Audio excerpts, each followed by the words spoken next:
Hey Tilly, Dawn here, and I know email is not really the best way to reach out, so I thought I'd just record a video here. So I did notice a couple of mistakes that I see that you're making that I think if you fix and you implement the concepts that I talk about in this video, I'm confident that you see much better results. So let's get into it here. So before I start, I will be using Facebook due to the transparency. I can actually see what's going on here, but you can honestly use the concepts that I do talk about in this video for any concept here. So we see that you're selling jewelry, and the main thing with selling jewelry is I don't think that you do a good enough job on really telling a story because jewelry is going to be mostly an emotional buy. People don't buy really jewelry because, you know, they just want to buy jewelry. It's like an expression of the self. So you need to really do you need to do what do you call it? You really need to do a much better job of communicating that and tell it and basically telling what story your jewelry does tell, right? So clean, simple, elegant, gender bending bangles are all. What I would do is I'd experiment with long copy and I'd expand on the point of gender bending bangles for all. What does that really mean? Like, do I really resonate with that? I don't really know, right? You really need to be, because the important thing is your customers need to know if this product really is for them, right? So what you want to do is you really want to focus on telling stories. So what I have is I have an example here of hold on. All right. So this is an example that I have of a good way to kind of tell that story here. So we have here what angle this is, what audience this is to. This is really important here. You have to really define who your audience is for and your angle that you're going to take, right?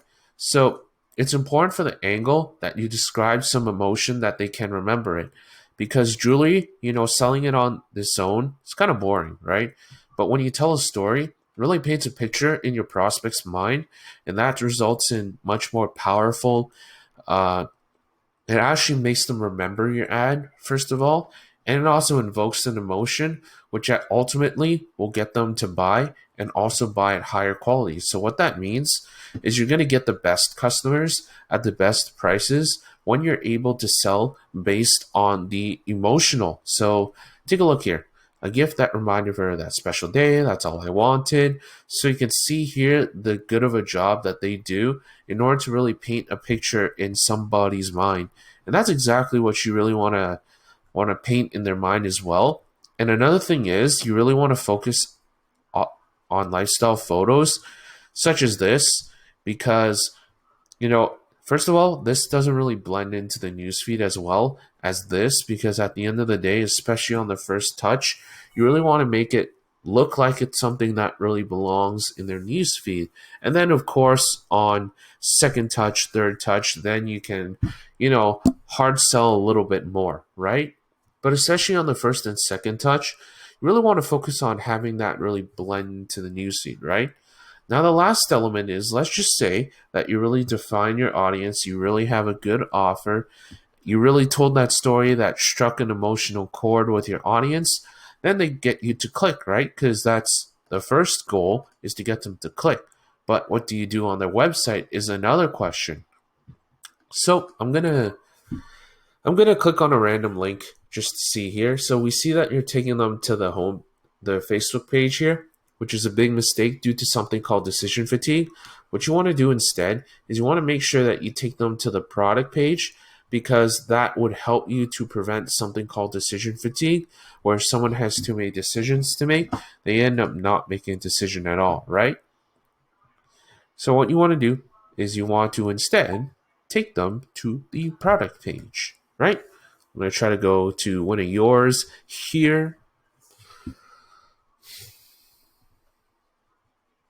right? So you want to take them to the product page. And the first thing I would say is the first picture, you don't want to have the product picture. You want to have the lifestyle picture because at the end of the day, people do want to take a look at what it actually looks like on them rather than, you know, what what the ring actually looks like, right?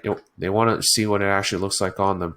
So that's just a quick video on some of the things I noticed. I think if you implement, I'm confident that you see much better results. So feel free to send this video to whoever is responsible for your marketing. Or what we could do together is we could set up a time to really audit your advertising core 4, which is the product, audience, offer, and funnel. I did talk about it a lot in this video. So two outcomes you'll typically get from it. You're either ready for growth or you need traction, right? So what you're going to get is like a Google sheet here with each category, what your score is, a little bit of commentary on how to improve it, what your overall score is, and whether you're ready for traction and growth. So if you're interested in that, feel free to message me back and schedule time to talk. Otherwise, hope you enjoyed the video. Hope it was helpful, and thanks for watching.